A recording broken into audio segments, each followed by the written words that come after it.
Les neurones sont des cellules spécialisées dans la transmission des influx nerveux.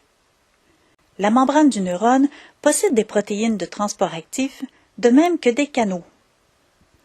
Lorsque le neurone est au repos, les ions sodium et potassium sont inégalement distribués de part et d'autre de la membrane.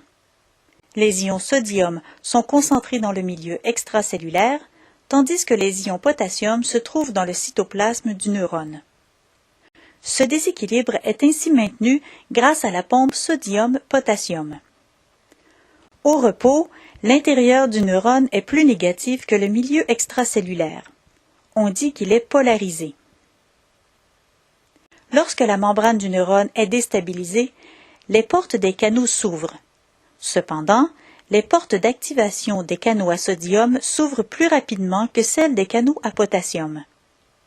Les ions sodium entrent donc massivement dans le neurone, rendant celui-ci moins négatif.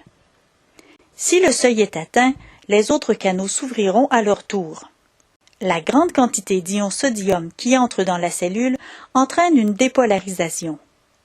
Pendant que les portes d'inactivation des canaux à sodium se ferment, les canaux à potassium s'ouvrent à leur tour. Cette fois, les ions potassium sortent du neurone. Toutefois, les canaux à potassium restent ouverts plus longtemps que nécessaire.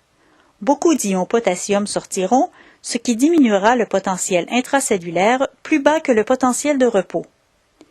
C'est l'hyperpolarisation. La pompe sodium-potassium se chargera de ramener les ions sodium à l'extérieur de la cellule et les ions potassium à l'intérieur. Le potentiel de repos sera ainsi rétabli.